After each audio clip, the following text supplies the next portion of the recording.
So we are about a quarter of the way through our 4th season as manager of Villarreal, and I'll explain why in a minute, but I've got a sneaky feeling this year is going to be the one where we finally win the Champions League.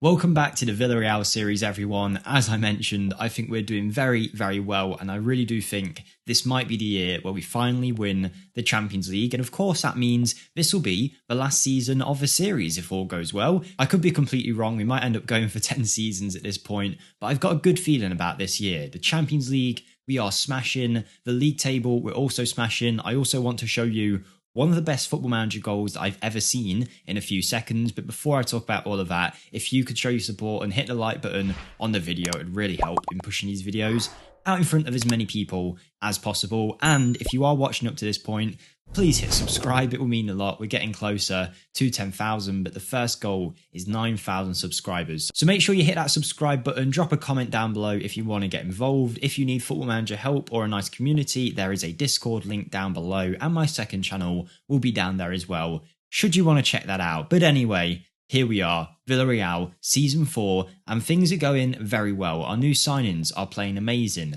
The squad is gelling. We've got good players in every position, including backups, and I think the first place that we'll start is our form and that very, very good goal that I'll show you in a few seconds. But you can see recently we are absolutely smashing it. We beat Chelsea 2-0, we beat Atletico Madrid 3-0, loads of other wins along the way, and we've been one of the most dominant teams in world football this season, with the whole side contributing to how well we're playing. But let me take you back to the 3rd day of the season. Now, all I need you to bear in mind is that Bruno Fernandes scores in the 60th and the 62nd minute, and in between that, Simone Verde off Valladolid also scored. So that's 3 goals in the space of 3 minutes. And what you're about to see is pretty insane. I'll let you skip past the first few goals because they're nothing special. But basically, it's the highest quality goals ever, and they're all in the space of 3 minutes. I really don't understand what happened. Okay, here we are with the Bruno Fernandes goal, the first one, which is the best of the lot, and it's like totally amazing. It's just made better by all the other goals around it. Just watch this finish. Firstly, a great ball from Danjuma, and then Bruno Fernandes on the volley from there manages to score. It was absolutely brilliant. And then only a minute later, like I say, Valladolid went up the other end. It might have even been from the centre, and Simone Verde pulls this out of nowhere, and it was like, okay, 2 incredible goals. But wait, 30 seconds later, we start going forward, and even though this is a mistake from the defence, watch this powerful strike from Bruno. Bang!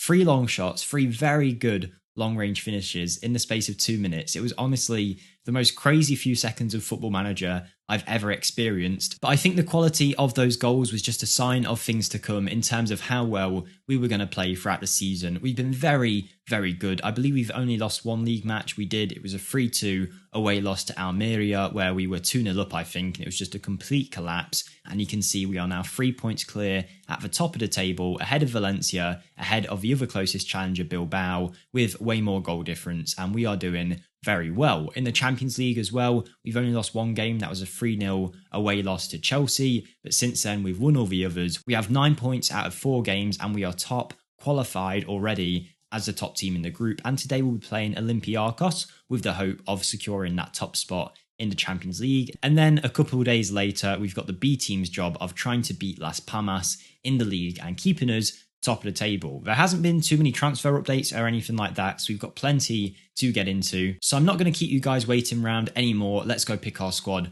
for this match, and we will be using the best 11 in this Champions League match just to make sure that we secure the top spot in the group. This is the team I'm deciding to go with. Kepa in goal, Koundé at the back, who by the way has been fantastic since signing. He's got a 7.65 average match rating in 10 league games, and he's now classed as one of the best players at the club in terms of current ability. Bruno Fernandes got ranked as the 2nd best player in the world now in this simulation, after last year being the 3rd best.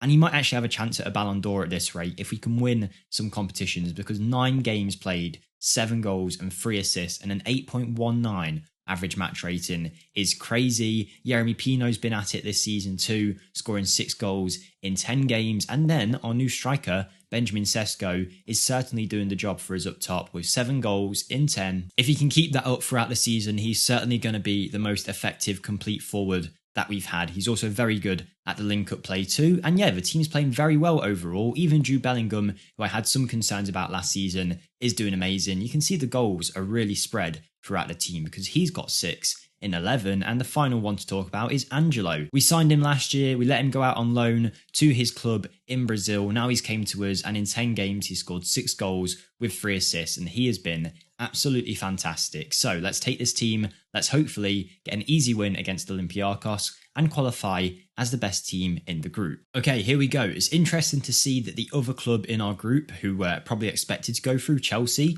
they drew 1-1 with Benfica, despite the fact that Benfica had 9 men for the majority of the game. So that's a pretty depressing statistic for any Chelsea fans out there. But here we go. Are we about to concede early? We're not.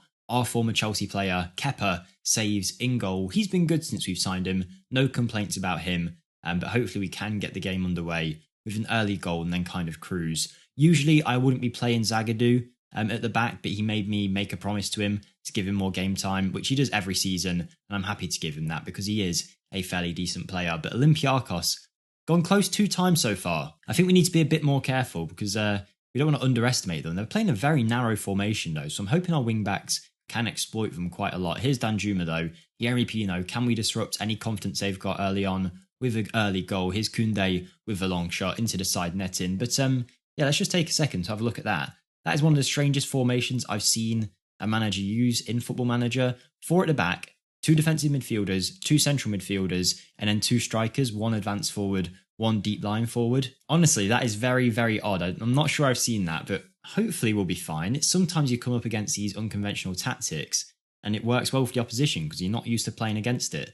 We'll see. It might be a stroke of genius from the Olympiacos manager because so far they're all over us. Good save from Kepa, 1-on-1. And on another occasion, we could have been 3-0 down by now. We really need to step up our game. And I think I will ask for a little bit more from the players out there. But we're 20 minutes into the game now, and you really would say, despite the severe lack of possession at 28%, Olympiacos have had the better game plan. They've been the better team, but I'm sure we will kick on at some point. We usually do. We've been very good, and I've really boosted the squad up before this video, saying how good they are. So if we now lose, it will look stupid. But Kepa is forced into another 1-on-1 save. He's doing very well, but I don't understand how they're having so many chances. Quite worrying, actually. We've actually made it to half-time and nothing else has happened. It's really disappointing, actually. Let's see if we can do something to influence the game. So particularly it's those attacking players that aren't doing great. I'm going to move Yeremy Pino over, bring on Angelo. I'm also going to bring on Jude Bellingham for a bit of extra attacking oomph. And then I'll see what I need to do after that, but I'll hold on to the other sub for now. Hopefully those fresh legs can make a difference, but we'll see. In the meantime, just a massive thank you as always for supporting the series up to this point. But before we carry on with the thank yous, we do have a corner. It's Bruno Fernandes and our first real chance of the game. Zagadou heads wide, should I say. I've brought on Amin Gyouri for Yeremy Pino for these last few minutes to see if it will make the difference. And we do have a highlight, and it's Tariq Lamptey. Tariq Lamptey's going to go back to Pau Torres. I don't know why. He was in quite an advanced position there. Here's Zagadou to Jules Koundé, to Rosas. Even if we just win 1-0, it might not be pretty, but we're going to need these 3 points. And it's Amin Gyouri off the crossbar and no one follows in. And we don't get that finishing touch just yet on the ball. But it could be coming in these last few minutes. We are all out attack now. We're definitely the better team in the second half. And this is last chance saloon stuff. 91st minute highlight. Rosas into Amin Gyouri. He finds Angelo, who's been brilliant recently. Can he pull it back for someone in the box? He goes all the way back to Jules Koundé. Koundé spreads it wide to Tariq Lamptey. On the volley, slices the volley near enough into the top right corner. Would have been an incredible goal, but it actually isn't the last highlight because Angelo's through now with a minute to go. Is this just one of those end of game highlights though? Here's Rosas to Angelo. Angelo pulls it back. It's defended well. Oh, don't tell me it's an Olympiacos highlight.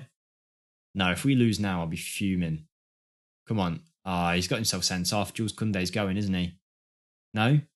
Is it just it's just an end of the game highlight? Right, it doesn't seem like anything's going to happen now then. And we just kind of want the game to end. We'll take the point and it's game over. And despite our defence having a brilliant game and Kepa playing very well, our attackers really let us down today in terms of creating chances. Not happy with that at all. We have, of course, already qualified. And I mean, unless anything goes super wrong, we're probably still going to qualify as top of the group. I think Benfica is our next game. Away from home, though, it won't be super easy. but with a couple players suspended, I think we will be fine. And I was saying thank you midway through that video because obviously we're near enough 20 episodes into this series now. So anyone who is still here, I do greatly appreciate it. I'm hoping to have a pretty significant channel update somewhere down the line. I'm also working on a Manchester United rebuild in the background right now as well. So plenty to look forward to on the channel. So thank you for supporting it. But let me advance a few days now. But I just want to point something out here. Pep Guardiola has been looking at some of our players for the Spain team, and one of them is Kepa Arrizabalaga. I said I would get him one more cap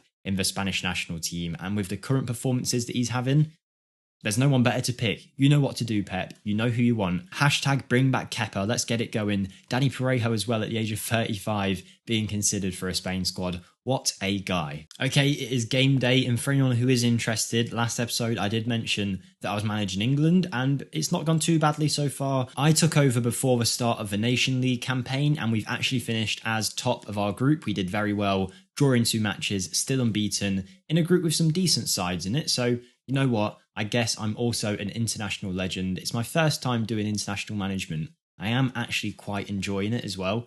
I wouldn't do it solely on its own, but as a side activity to a normal save, like, it's very cool. I also got offered the France job, even though I was already England and Villarreal manager. I did reject it, but it seems like about this many years into a save is when you'll start getting your international jobs offered to you. Here's the rotated side that I am going to go with for the match though. It's a pretty big rotation, so I'm hoping it doesn't affect our team too much. But we are going to go for Ibrahim in goal, Kalulu, Zagadou and Ignacio at the back. This is Ibrahim now, by the way, developing into a very, very nice goalkeeping option. And I think the succession plan of him into Kepa's position is going to work perfectly as Kepa starts to dwindle over the next couple of years. Ibrahim can take over. We've got Lamptey and even Gagi as the other wing back. He is a player that came through our academy, an Argentinian under-23 capped international. I'll be looking forward to giving him more game time now. Jude Bellingham and Kenneth Wynn in the midfield. Kenneth Wynn, his development isn't going as well as I would have planned. He's also not performing that well on the pitch either, and we might have to change something with the way that we are trying to develop him. I'm not quite sure he suits this tactic, and his consistency is super low, but hopefully we'll see him flourish as he gets a little bit older and those attributes start to refine. We're going for Angelo, Caden McLaughlin and George Galen. McLaughlin hasn't got much game time this year. I am planning to loan him out in January with a couple of others, but George Galen, when he has played this season, has been okay. He's started to get better as time has gone on, and he now actually knows how to play the complete forward role, which is obviously useful to us, and he is still developing at the age of 18. He's certainly going to be a world-class goal scorer because look at that under-21 record, 12 games, 15 goals. He's awesome, and hopefully he can help us get over the line here against what is still a decent Las Palmas side. We are away from home, not going to be an easy match, and arguably I shouldn't rotate the team this much, but we did of course go with our main squad only a couple days ago in the Champions League, and this is the kind of thing you have to deal with when you are a big club like we've made Villarreal. Not saying that they aren't a big club already, but you know, under our management, they are one of the biggest clubs in world football and one of the best sides in world football too. We've still got a few quality players in here though. Zagadou, Ignacio, Bellingham, Lamptey, Kalulu, Angelo. Really, we should still be fine. It's more the attacking positions out of anything that I won't be too confident about, with Angelo probably being the most experienced of the bunch. But then you've got to think that we actually had our best players in the last game and they didn't do anything at all really, did they? So yeah, I've got faith in the young lads here, but let's see how we go. Here's Ibrahim to Ignacio in the 33rd minute for our first highlight of the game, or maybe a Las Palmas highlight, but we'll see. Kalulu, he's going to play it out to right wing back, I hope, because there is some space there, and we do get it out to Angelo, who's bursting forward. He's coming inside. He does get tackled, but that ball is there for Lamptey to cross it in. If George Galen is ready in the box, where is he? He rises. He gets the header just over the bar. Good cross from Lamptey. Good work. And it's our first semi-chance of the game. I don't really think that's a real chance. But we are going to half-time with nothing really happening. And it might be 2 pretty boring games to show on video. At least I did treat you, though, to those really good goals at the start from that match with Bruno Fernandes. But we'll see how this gets on. Here's McLaughlin. Seen him for the first time in a while, actually. I haven't watched him play for a little bit. He's played the ball out to Even Gagi. Even Gagi, what can he do? Plays the ball into Jude Bellingham, who scores a good assist for Gagi, and Bellingham, probably the best player, well, definitely the best player in this 11 that we've got out here. Shows him how it's done. He scores the header. He actually didn't even jump, I don't think, but that's a good ball in from Gargi. And yeah, we'll take that 1-0 up. I'm not sure we deserved it, but it's a good header, a good ball in, and we'll take that going into half time. Kenneth Wynn is actually having a decent game in the box-to-box role. Usually, I do change him to a deep line playmaker, but maybe this is what we've got to do. Because clearly over the last few years, I don't know if you guys feel it too, but those advanced playmaker and deep line playmaker roles just don't seem to get me high average match ratings. So maybe we just let Kenneth Wynn fit into our system however we decide, whether it's as a central midfielder or as a box-to-box. He'll just have to make it work with the attributes that he's got, because there is some quality there. I'm just not sure his attributes really fit what we're trying to do. Oh, but here's Jesse, or Hesse, however you pronounce it, former Real Madrid player, goes through the middle, takes the shot, but Ibrahim stands up well, makes the save. The 18-year-old goalkeeper has got a lot of potential, and he's actually brilliant at one-on-ones whenever I watch him. I'm not actually sure what his attributes in one-on-ones are, but he definitely seems very equipped at saving those, and that is a 1-0 half-time advantage, and we just got to keep going. I'm not seeing anything too wrong with how we're playing. We haven't really let Las Palmas have too many chances. We haven't really created too many of our own, but we are controlling the game, and that's all I can ask for at this stage. We do have a highlight though in the 54th minute. Kenneth Wynn to Angelo, out to Jude Bellingham. There is some space on that right flank, but Angelo does enough to go through the middle on his own, finds Caden McLaughlin, and if not for a very good save from the goalkeeper for Las Palmas, that would have been a 2-0 advantage to us. And apparently Lamptey is tired, so yeah, I'll bring on Rosas, he's good enough. Ignacio heads over the bar, and we make our first substitution in the 55th minute. I actually do think when our first 11 is completely fully fit, we've got probably the best first 11 in world football, I will say now. It seems like a lot of heavy praise, but when you think about the fact we've got Benjamin Sesko, Yeremy Pino is being linked with a £120 million move away from the club, Angelo, and that's probably the worst section of the team, because then you go back and you realise we've got Bellingham, Bruno Fernandes, Tariq Lamptey, we've got Douglas Santos, and then the centre-backs are unreal, Pau Torres, Ignacio and Koundé, with Kepa behind them. I really do think this team is absolutely stacked in every single position now, but I am going to make some extra changes to see the game out. Yeah, Zagadou can come off for Pau Torres, and then we've got one other sub to make. Why not give Xavi Simons a go in the team? He's going to come on for Jude Bellingham in midfield, the goal scorer, who's likely going to be man of the match. Looks like there isn't actually going to be another highlight after bringing these players on, but at least we get the 3 points. It's a big 3 points for us because it keeps us at the top of the table despite having to use a rotated side. And this is what we want to see, a 6-point gap. It's going to have Valencia and Bilbao getting nervous, realising that they need to win their games, and then when the time comes, we are absolutely going to batter Valencia. We've lost to them loads recently, but when the derby comes around this year, we're really going to prove who the best team in town is. But there we go, everyone. That is today's video. Not too much going on outside of those 2 games, but I needed to show you where we were at. I didn't want to just skip ahead to February, March time. I might wait until I'm a little bit further down the line when I record again, so it could be that I record the next video in like the quarter-final stage of the Champions League, wherever we get to. If the round of 16 is easy, I'll record later on. But yeah, hopefully you have enjoyed. Don't forget to like the video, subscribe. Thank you for being awesome as always, and I'll see you next time, everybody. Goodbye.